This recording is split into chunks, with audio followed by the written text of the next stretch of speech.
Ce A53 est dingue. Est dingue, mais pas forcément dans le bon sens.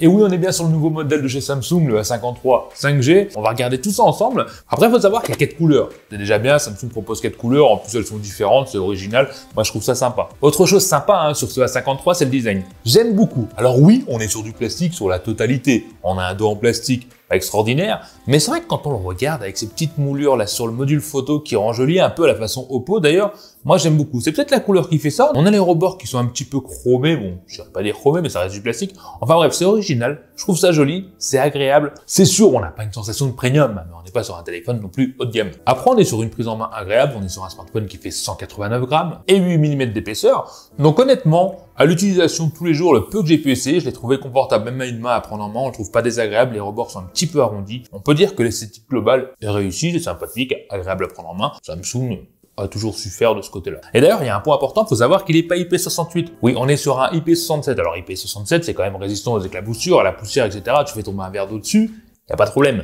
Mais tu pourras pas le mettre dans l'eau ou aller faire de la plongée ou je sais pas ce que tu peux imaginer, c'est pas possible. Si on passe sur la partie avant, là c'est un petit peu moins joli. Un petit peu moins joli, je m'explique, c'est sur les rebords, parce qu'on a des rebords quand même assez épais, on a pas loin du 2 mm, et la partie basse, bon, est encore un petit peu plus épaisse. Malgré ça, malgré ces rebords très épais qui donnent ce côté plus entrée de gamme en fait, l'écran est magnifique. On est sur un écran AMOLED Infinity en FHD+, qui fait jusqu'à 120 Hz. Malheureusement, encore un malheureusement, c'est là où Samsung est un peu foiré pour moi, c'est qu'on est sur du 120 Hz, c'est bien, on peut le mettre en 60, mais c'est pas adaptatif, c'est-à-dire que tu vas le mettre en 120 Hz, il va carburer toujours à 120 Hz. Et l'autonomie, ça pourra se ressentir. Je vais t'en parler juste après, mais c'est quand même un défaut pour moi. C'est un défaut parce qu'on est sur un smartphone à 459 € sur ce modèle-là, le 6 Go de RAM et 128 Go de stockage. Faut savoir qu'il y a le modèle un peu plus cher, à 519, qui lui est 8 Go de RAM et 256 Go de stockage. D'ailleurs, la mémoire est extensible, ça c'est bien, et tu pourras bien sûr mettre de nano SIM.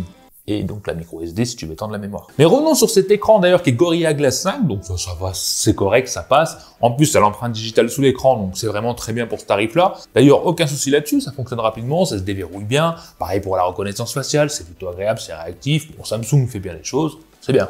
Et donc cet écran, bon, comme chez Samsung, ils sont doués, on est sur l'écran AMOLED, donc on a le display, ça c'est cool, on a des couleurs, mais juste magnifiques, on a un rendu, bon, c'est toujours, je vais pas dire parfait, mais on est proche de la perfection, faut être honnête. Surtout qu'il est sensible, il est réactif, bon, c'est l'écran sur lequel on peut pas se plaindre, tu vois. Après oui, je pourrais chipoter un petit peu sur la luminosité, parce qu'il monte au maximum à 800 nits. Bon, pour être honnête, ces derniers jours, j'ai pas de soleil, donc j'ai pas pu l'essayer en plein soleil, mais je peux te dire qu'en extérieur, 800 nits, c'était largement suffisant, tout était lisible. Peut-être que 800 nits, ça peut être limite sur la plage, avec le grand soleil au-dessus de toi, mais...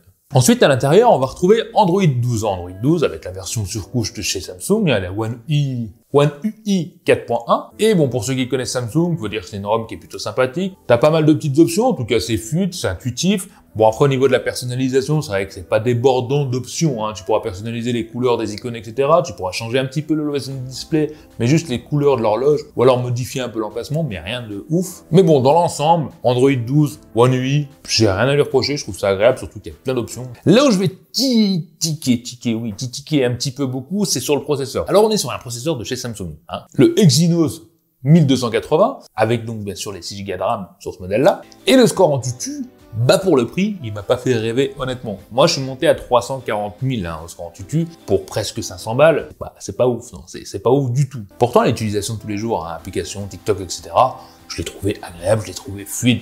Pas eu de ralentissement, voire très peu, mais ça c'était à l'installation. Et d'ailleurs, il y a eu déjà 2 mises à jour depuis le peu de temps que je l'ai. Mais bon, en utilisation standard, ça va, c'est fluide, c'est agréable avec cet écran, bon, c'est très bien. Par contre, pour les jeux, alors j'ai essayé Genshin Impact, parce que Genshin Impact, ça demande beaucoup de ressources. Et bizarrement, j'ai quand même eu pas mal de latence. Bon, l'écran est magnifique, on a des beaux graphiques, mais voilà, les latences sont là. Même si le processeur ne vient pas chauffer, voilà, ça reste un petit peu chiant, c'est pas forcément fait pour le jeu très gourmand. Par contre, les jeux moins gourmands, bon, tu pourras t'amuser, faire tout ce que tu veux, voilà. Mais si tu veux du truc qui carbure, pour l'instant, je dis pour l'instant parce qu'une mise à jour va peut-être corriger tout ça, mais pour l'instant, il est pas forcément ouf pour les jeux gourmands. Après, l'avantage, c'est qu'ils ont quand même mis un son stéréo. En plus, c'est du Dolby Atmos, et je dois dire que c'est pas mal. 2022 est en qualité.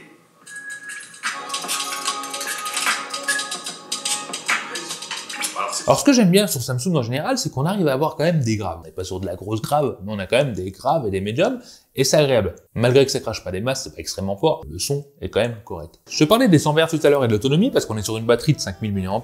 D'ailleurs, j'ai oublié de te dire, mais il fait bien NFC, donc tu pourras payer en sans contact. Et cette batterie de 5000 mAh avec ce processeur, bah écoute, bizarrement. Je dis bizarrement parce que Samsung dans l'autonomie sont pas réputés pour être très bons. D'ailleurs, tu peux voir le test du F21 FE que j'ai fait là. Avec cette batterie et l'écran à 100 Hz, j'ai réussi à tenir la journée. Franchement, c'est un exploit pour moi pour Samsung. D'ailleurs, si tu mets en 60 Hz, tu pourras tenir 2 jours. Tout dépend de ton utilisation, toujours pareil. Donc oui, l'autonomie, elle est bonne. Là où il y a un X, c'est que Samsung te donne pas de chargeur dans la boîte. Ça devient une mode. Moi, je trouve ça très chiant surtout. Sachant qu'il est compatible charge rapide 25 watts, donc il faudra acheter le chargeur en plus. Et charge rapide, bon, moi avec mon chargeur que j'ai à la maison, chargeur au pot, voilà, il prend plus de 2 heures à charger complètement, je trouve ça abusé à ce tarif-là, quand tu vois des concurrents qui proposent bien mieux pour le même prix. Voilà, après la partie photo, pour Samsung, faut savoir qu'ils sont très forts, là on a 4 caméras, donc c'est plutôt très bien, on a une caméra principale de 64 mégapixels, la grand angle, on a l'ultra grand angle qui elle va de 12 mégapixels, et le mode macro et le mode portrait qui font 5 mégapixels. Bon, on est sur une interface photo standard de chez Samsung, avec les options, standard, un peu comme tous les smartphones, le mode ralenti, le mode nuit, le mode macro, etc.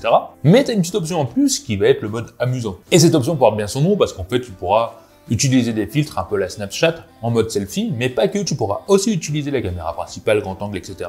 avec tous les filtres que tu auras choisis. Si tu veux être en chien, en ours, etc., c'est toi qui vois. Et là, passons au truc important, la photo. Alors au niveau de la photo, ça va être difficile à juger parce que j'ai eu du mal dès le départ. Je dois t'avouer, au niveau des couleurs, etc., je les ai trouvées un petit peu trop saturées et qui viraient un petit peu au jaune sur mes premières photos.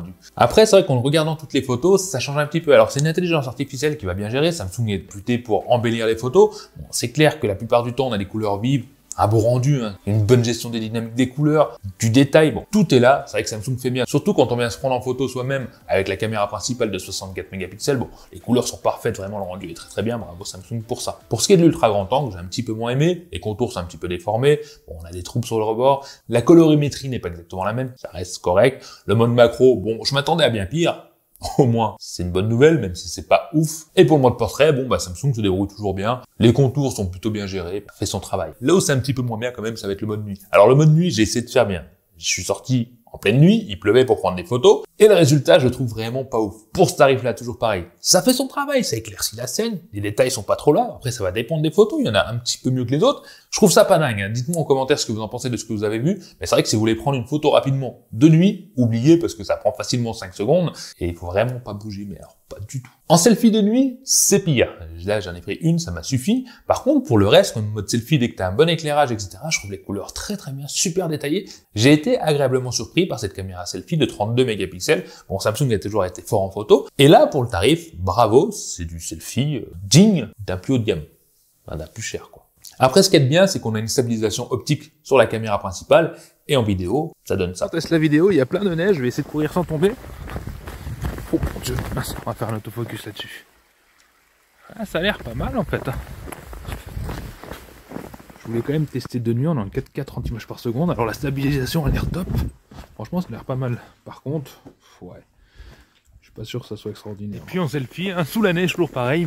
On est en 4K, il n'y a pas de stabilisation, je vais courir sans tomber. En tout cas, ça a l'air pas mal sur l'écran. Voilà, je voulais quand même faire une petite vidéo de nuit. Là, on est en 4K quand même, 30 images par seconde. En tout cas, sur l'écran, ça a pas l'air dingue du tout. C'est maltraité, je suis jaune.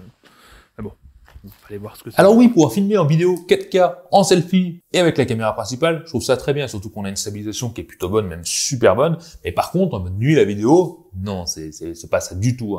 Il faut oublier la vidéo mode nuit sur ce téléphone, ça c'est clair. Mais pour le reste, moi je l'ai trouvé très bonne. Ouais, très bien géré, j'ai pas de défaut à lui trouver. Bravo Samsung. En tout cas, il y a de quoi se faire plaisir. Alors globalement, ce A53, il est pas si mauvais. Je suis très dur, j'avoue, je suis très difficile. Mais quand je regarde le prix, bon, t'as de la concurrence comme Oppo avec leur ancien modèle, t'as de la concurrence chez Xiaomi, t'as de la concurrence, j'ai oublié les noms, mais chez plein d'autres marques. Et ça va être difficile de faire un choix, de partir là-dessus. Alors oui, Samsung, c'est une marque connue, beaucoup de monde y roule là-dessus, surtout que c'est un beau smartphone qui fait des belles photos en général, à part de nuit, et qui est fluide à peu près partout. Mais c'est vrai que si tu aimes le jeu, bah falloir oublier ce téléphone, il est pas fait pour, même s'il fera tourner les jeux. Et c'est vrai que c'est dommage. C'est dommage d'avoir un processeur qui manque de patates, clairement. Après, esthétiquement, bon, je le trouve joli, sympathique, même s'il fait pas premium, c'est vrai qu'il y a des smartphones à 500 balles qui font beaucoup mieux. Et par pareil pour la partie photo. Ça va dépendre des goûts, moi je le trouve convenable. À part de nuit où là, bon, il a un petit peu plus de mal. J'aimerais bien savoir votre avis en commentaire. Est-ce que ce A53 est bien? Est-ce qu'il n'est pas bien? N'hésitez pas à le dire parce que j'ai pas la science infuse. Et bien sûr, mettre ce pouce vers le haut si vous aimez la vidéo. Vous abonner, c'est méga important pour l'évolution de la chaîne, il faut que ça grandisse. Et puis voilà, tout est terminé, je vous dis à la prochaine vidéo. Bye. Allez, à vous, t'as aimé la vidéo. Lâche-moi un petit commentaire en dessous pour me dire ce que t'en penses. Abonne-toi, sinon tu seras marabouté par les yeux de Tuki Wanchi toute ta vie. Viens vite me rejoindre sur les réseaux sociaux et mate ma dernière vidéo juste ici. Allez, je compte sur toi pour la prochaine vidéo. Bye bye.